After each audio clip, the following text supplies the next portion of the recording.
And we are live. Good evening, everybody. Welcome to the Positive Power Hour. I'm your host, Dan McBee, and this is my beautiful co host,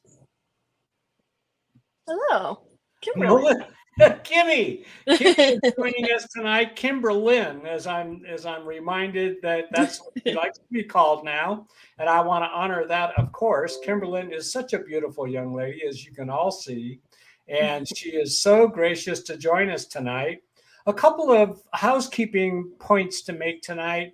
My original co-host Nicole, my daughter, Kimberlyn's mother, is not going to be joining us as host, at least for a while, for two reasons. One, her back, that has been her sciatica, though it's just bothering her greatly. And then number two, her job has changed her hours, which makes it not possible for her to join us, at least as a co-host currently. So we'll see how things go. Life, and that's about life, right? Life changes all the time. Hi, Melly, and this is another little housekeeping thing I want to mention. We'll get to it. Hi, Cheryl. Glad to see you're here too. This is such a supportive family. I'm such a blessed man. As you can see on the screen there, I have posted a new phone number. This is my new business phone number.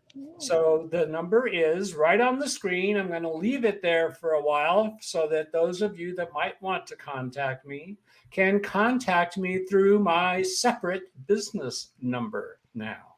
So we are going and growing. All right. So that's a couple of pieces of housekeeping we need to do. Also, want to mention that another one of our co-hosts, Melly, has been having a challenge in her family with COVID. And I think we mentioned it last week, but once again, just for all of your sakes and ours, is the reminder that COVID has not gone away totally. And it means that whether you believe in COVID or you don't, or whether you believe in the vaccine or you don't, okay. But as a public service message, I'm going to tell you that Melinda and her family would tell you it's real. And her husband, Luke, has been in the hospital before with COVID so bad that he was just an eyelash away from being intubated and was very sick. And he's a big, strong guy. So for it to knock him down like it did, that to me tells me it's kind of serious, right?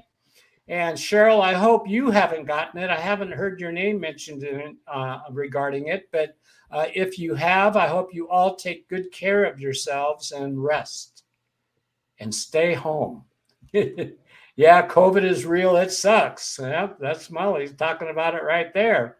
So you know what to do now. There's no excuses, right? If you find yourself being around people that are sick, put a mask on, for goodness sakes. If you haven't got vaccinated, you might want to consider it, right? And if you and Cheryl says she's the sole survivor. Well, I hope it stays that way. I hope you all survive, right? But I'm glad to hear you haven't gotten it.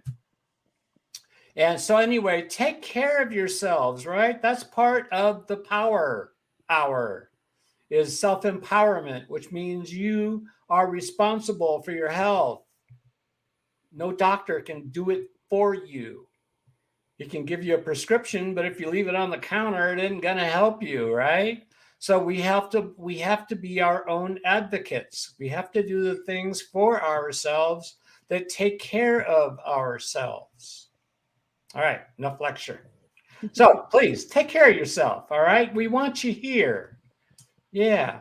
So last week, Melinda asked what she could do to figure out what it is she wants to be when she grows up, or what kind of business she could get into, or what kind of endeavor, what kind of avenue could she go on to feel fulfilled in the workplace, right? We all work because that fulfills a lot of needs in a lot of different ways, not just financially, although financially can be important too, right? And I gave her a article she could read to herself and for all of you that you could read in the morning and at night that triggers your creative mind to help you figure out what it is you want to do. And then you have to take the steps that are indicated as this moves along. So for those of you that didn't write it down, maybe I should just make that a post. In fact, I'll do that for next week. I'll make it a banner. But that is, the saying is this: what would I do with today if I knew I had all the money in the world and I knew I couldn't fail? What would I do? And as I said last week, we start off with, well, I'll cure cancer. I'll travel the world. I'll just do all this kind of stuff with money, and maybe I'll cure hunger or whatever, right? But most of those things are kind of Pollyannish and kind of ain't gonna happen anyway, kind of things, right? But what really does start happening is that your soul starts to wake up and says, "Hey, what your destiny was here, what God brought you on earth to do was da da da da da da." And so you read it at night before you go to bed, and that gets that mind churning through the evening, right? Your dreams start changing, and you wake up with kind of a, oh, okay. And then you read it in the morning to reinforce that again. All right. Now, I told Kimberlyn that I had a mea culpa, a confession to make about this exercise. And what I realized, I think I woke up in the middle of the night with this and went, oh my God, I forgot to add him. There's an old saying in a group of people that I'm aware of that if God could and would if he were sought, right? How often do we include God in our plans? How often do we ask him to help us with our goals, to clear the clutter in our mind so that we can hear and see and feel him and understand the direction that he has in store for us? That's already laid out, right? It's already done. But we don't know because we're so into our head, right? So we have to include God in everything. It's like why you say prayer before you eat, right? It's just to remind yourself and connect with him of the graces that he gives us all the time. And here I go talking about how to create the life that you want, and I didn't include God in that plan, right? So you see, we're all human. We all make these mistakes, right? So first of all, I want to remind you to include God in whatever plan it is that you start to develop. Have him be your partner in the journey of your life, right? It's amazing. It sounds so simple and it sounds so impossible, right? But it really does work when you include him in your life, right? All right. So that covers our, how to figure out what it is you want to be when you grow up. And I was asking Kimberlyn that before we started. Does she know what she wants to be when she grows up? And I ask people that are 60, have you figured out what you want to be when you grow up, right? And as I was sharing with her also, I didn't know what I wanted to be until I was 30 something. Right? I think I started getting a taste of it in my late 20s. But I was, as I've mentioned before, I was so messed up in my 20s. I was raising a family. I had no self-esteem. I had, stressful work and stressful home life and my own doing, not anybody else's. But I just had no clue. I hated what I was doing for a living. I was working as a production manager for companies to make products, right? And if you did your job absolutely perfect, you were just doing what you were supposed to do during the day, and anything less than that was an all crap, right? And I didn't like it. I didn't like it at all. I was stressed out like crazy, and I would go home and my poor wife would say, why don't you just I would come home just miserable and stressed out. And she would say, why don't you just work your hours and come home and then be happy? And I thought about it and I said, well, let's see. You sleep for basically 8 hours, right? You work for 8 hours. I worked for 10 hours usually. And so that's 18 hours. So that leaves you 6 hours to be happy.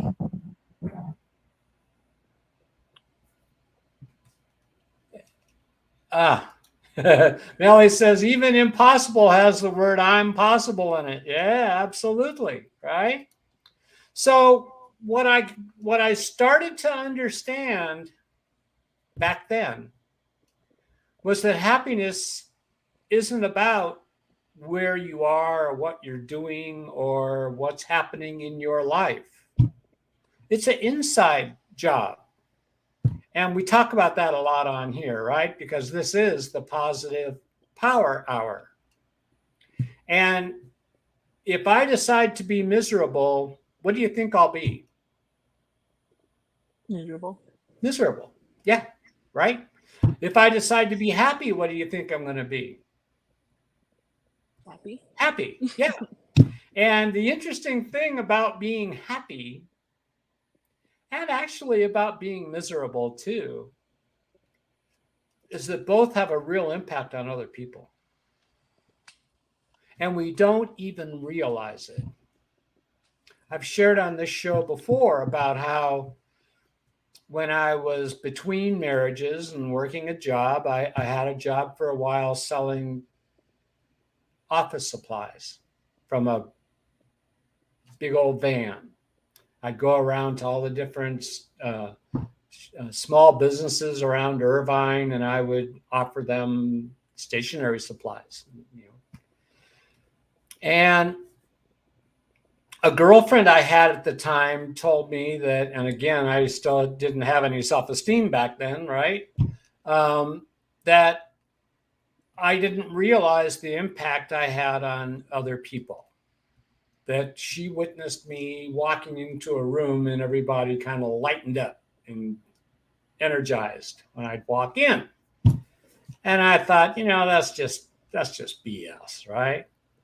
So I decided to do a little experiment. And normally what I would do when I would walk into the office to get my supplies to go out on the run during the day is I would always be light and happy and joking and, kind of mentioning positive things about people, the kind of stuff I always do.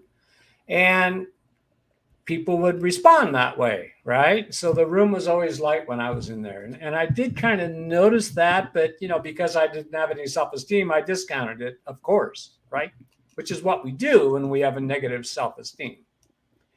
And so I decided for a week that I was just going to not say anything unless I absolutely had to respond to somebody, show no emotion whatsoever, get my stuff and go out and do my job.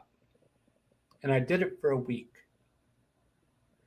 And the energy in the office became awful. And I realized right then the power. In fact, the same young lady mentioned that when she and I would go over to see my dad had terrible arthritis in his hips, especially. And he would just be writhing in pain, laying on the couch and just trying to ease the pain. And I'd walk into the living room and he would jump up and start talking and start doing things and just got moving again, right? And she mentioned that this happened every single time we'd go over to see him. He'd be laying on the bed or laying on the sofa, just, in so much discomfort. And then all of a sudden he's changing. It's like she would describe it as like blowing life into him, right? And of course, because again, I didn't have any self-esteem, I would discount all of that until years later when I would reflect on all of it and see what was going on. And I say this not because I'm all that or anything like that. But I want you to understand that this is true for all of us. Most of us really discount the impact we have on other people. Can you relate to that, Kimberlyn? Yeah. You don't realize how much positive impact you have on people, right? No, not until they tell me. Yeah. All right. Now, one of the things I've always told you guys, and I tell everybody that I work with, is that I can't tell a lie. I can't tell you something wonderful about yourself that isn't true. Because first of all, you have an intuitive sense. And your intuition knows whether what I'm saying is true or not. Your mind might say, nah, he's not, he's just saying that because he's grandpa or whatever, right? But your heart, your soul knows. In fact, your soul is going, yeah, that's what I've been waiting to hear, right? So we have to feed our own soul. We have to remind ourselves that we're good people, that we make a difference in the world. How can we make a difference in the world if we don't believe we can? Does that make sense? Right? So that's, again, going back to this self-responsibility. We need to let go of those stupid ideas that we're not worthy, that we're nothing special, that who am I to think that I could help anybody with anything? When you have that spark of the divine in you, I mean, how more special can you be? Right? And when you realize that, every single week, in fact, I was reflecting on this just yesterday. I mentioned it to Kate even, that it seems to be growing, the fact that customers come to me and say, thank you for your smile. Thank you for the way you are so happy. I can't wait to see you when I come into the store because I know how you're going to be, right? And that is, it's kind of sad in a way that somebody that's really happy and joyous stands out in the crowd, because most people don't feel that way, right? That goes back to my favorite saying about the huddled masses living in quiet desperation, right? And when you come alive, and that's really what we're talking about, is that sunlight of the spirit that we hear talked about in some rooms, right? When you start to have that feeling of, oh my God, I am so fortunate, and it makes you happy and it makes you smile. And when you smile, it affects everybody around you, just like a frown does. Have you ever, well, we were talking about how some people just plain live in a state of gloom, right? And how awesome, how life-sucking that is. It sucks the life and the energy and the joy out of everybody around them, right? So we talk about also in these rooms about how our problem has been a lack of power. And it's not that we don't have the power. It's that our wrong thinking has convinced us that we're not supposed to have it or use it or be it, which is a lie. The energy was always in you. You were born with it. That grace has always been with you. God put you here for a reason. It's not just to take up space and to fulfill somebody else's dream in life by you working yourself to death. We've got this thing all screwed up, right? The whole idea is to be happy, joyous, and free. Now, it doesn't mean you don't work. It doesn't mean you don't take responsibilities. Quite the opposite. it means you have even more responsibility, right? But the difference is when you're doing it from a sense of joy and a purpose, you never work anymore. You get to have fun in everything you do. It's up to you. It's just like me. I talked about that job that I had when your grandmother and I were together, and I was miserable. It wasn't the job that made me miserable. It was me, right? You can impact no matter what work you do, you can impact it positively or negatively. In fact, you do impact it already. You have an influence in your job. How you greet, you work in customer relations, right? Mm-hmm. How you greet those people, how you work with those people. That is the power that you have to create a positive influence on your customers, on your company, on your team, and everyone in your world, right? I mean, how amazing is that?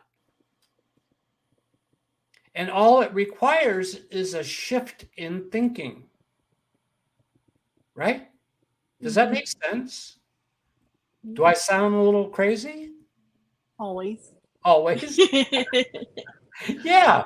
But you see, it's that simple. It really is. But we forget, right? We get all, just like I forgot to add God into the plan of how I figure out what it is I want to be when I grow up, right? We forget on a daily basis to add him into what we're doing all day. If we do that, then we're even more empowered because we're using his energy to create what he would want us to create. And we can feel that. I know I make a difference every single day. I know I do. I was telling Kimberlyn before we started that I get people that tell me that every week. It's amazing to me some of this response I get from people, right? And you know, it's a to me it's affirming what I've been teaching for a long time now. And the nice thing about being in the public, like I am in that job, is that I get to see the results of what I do. I mean, I have customers that bring their husbands in just to meet me. How bizarre is that, right? How nice is that? So every day in my job, which, you know, we'll see how long that lasts. We're working on some things, right? But every day in my job, my goal is to make sure that every customer that comes to me walks out of the store happier than they were when they walked in. What does that do? Certainly helps the customer, doesn't it? Because they get to laugh, they get to smile, they get to forget about whatever stuff is going on in their life for maybe just a couple of minutes. It also gives them a real positive feeling about the store, right? And so everybody wins. The customer comes back because they enjoyed the time they spent there. This is what used to be called customer service. Most companies have forgotten this process now, but I'm going to keep doing it as long as I'm there. And it's what I do in my everyday life anyway, right? So again, the whole idea about this is getting clear about you. Who are you? What do you want? What do you want to do? You know, we see every day there's this great divide in our country. And it's okay that people have different ideas, different views on how to do things and what's going on, but there seems to be so much anger and so much hatred. And I'm a firm believer that love is much stronger than hate, that love is sustainable, hate is not. Eventually, those with that, and you know, maybe that's the whole purpose of this. In fact, I've thought about this before, is that maybe this is God's, maybe all this anger that's spewing out is God's way of helping to release all that negative energy in people. Rather than holding it all in, they're letting it out. And maybe when they get tired of all of that, they'll look at it and go, What was I doing? It's kind of like a virus, kind of like COVID, right? So let's hope so. And either way, I only can do what I want to do in my life. If somebody wants to live in that negativity and hate, that's their thing. I can't change that, right? So again, responsibility. What are we responsible for? I'm not responsible for the world. I can't change the world, right? I'm responsible for me and my happiness and my givingness. I love to give. It's my favorite thing, right? The more I give, the more I have more energy to give, right? And sometimes something as simple as a smile can make all the difference in the world. So that's what we're going to do. We're going to just keep on being positive because you can't get a positive out of a negative. It just doesn't work, right? And I choose to be happy. And it's a choice, right? I can choose to be happy. I can choose to look at myself and look at all of my flaws, and God knows I've got plenty of them, right? We all do. Or I can look at the things that I do well and kind of give myself a little acknowledgement, right? You know, like I had a really productive day today, and I enjoyed every second of it, and it was awesome, right? Now, I mentioned here last week that I was talking about how I thought I had pretty much mastered how to paint my parts that I make, right? It's been a journey trying to get this thing all mastered in. I heard a guy talk about, yeah, there it is, that purple whisper. I think that purple is so beautiful. I love that color. But I thought I had it mastered. And so then during the week, I was painting on Tuesday, and everything I did was wrong. Everything I made was just awful, and I had to hand sand every single part again. And it's like, God, all I do is spray paint and sand it off, spray paint and sand it off, spray paint and sand it off. And I had to laugh at myself because, you know, I just don't know how to quit, right? I don't know how to quit.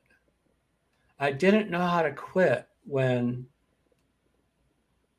my mind drove me to the point of insanity, right? I didn't know how to quit then. I had to pick myself back up and go again. I didn't know how to quit when I got all cut up and looked like hamburger meat for the longest time. I had to get back up and go again, right?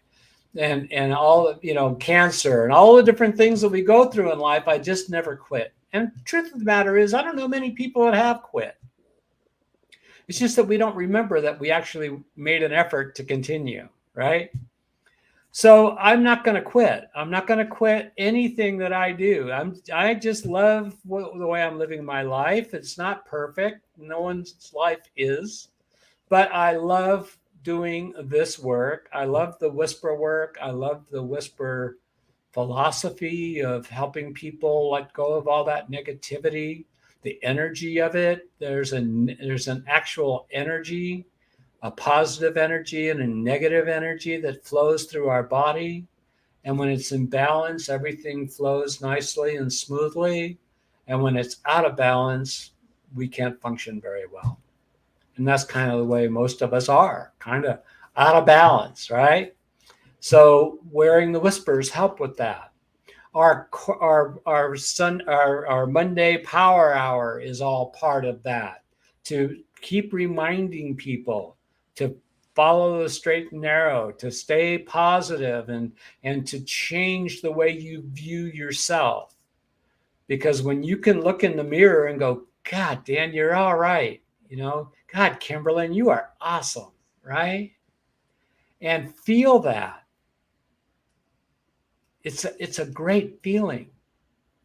I know the difference because I used to do the other, right? Dan, you're terrible. I hate you. Oh, you're awful. I hated myself. It was awful. The things I would say about myself and to myself, I would never say to another human being. Have you ever done that to yourself, Kimberlyn? Oh yeah. Yeah, right. But we're not going to do that anymore, right? No. No. When you catch yourself being negative and abusive to yourself, we have to be aware. Okay. Sometimes, out of just old habit, I'll say something about myself. I'll go, nah, nah, nah. And I gotta know, whoa. What's that? No. That's not true. Did I make a mistake? Yes. Am I a jerk? No. Am I stupid? No. Right? Oh, that reminds me. What one of my new favorite things to do at work is this. We have this thing called Total Tech. And Total Tech is an extended warranty program that you can buy at Best Buy that gives you a 2-year warranty on everything that you buy and gives you discounts on a lot of different products. It's really a pretty darn good program. I recommend it highly. And so I get this prompt on my register screen that tells me when somebody is a Total Tech member, right? And they get a prompt on their side that asks them to verify that they are in fact a Total Tech member. So I've made it fun, like I try to do everything. And I say to the customer, by the way, it says here that it's there. Let me start over. They're asking you to verify that you are in fact a highly intelligent man or woman because you do have Total Tech. And the response that I get from people is amazing. The vast majority of people, I'll bet you can guess what they do when I tell them that they're highly intelligent. What do you think they do, Kimberlyn? They laugh. They laugh and discount it, right? Mm-hmm. What does that tell me about them? Insecure. That they don't feel very highly of themselves, right? Mm-hmm. So I do that, and they're always so interesting to see their response, right? Some people will go, oh, well, thank you, that's kind, right? And some people will just laugh it off, and other people will just discount the heck out of it, right? And it kind of shows you where people are in their journey of life. Oh, look at this. We got some, Melly loved it.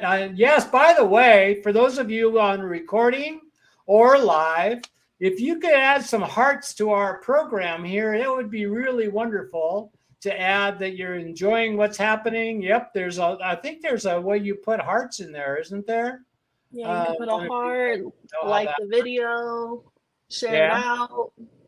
Okay. So, yes. To tell somebody they're highly intelligent and have them go, no, I'm not. If they think they're not intelligent, guess what? They're not intelligent. If they don't have enough good sense to say, yeah, I'm all right, right? You know, it's one of my favorite sayings is, well, I'm better than some, not as good as others, right? I'm okay. But am I intelligent? Yes, of course I am, right? Am I Einstein? I don't think so, right? But, so, anyway. Yeah, here's a good one. Who is this? This must be Luke. Some of those people just know who they are. Yeah, I guess so.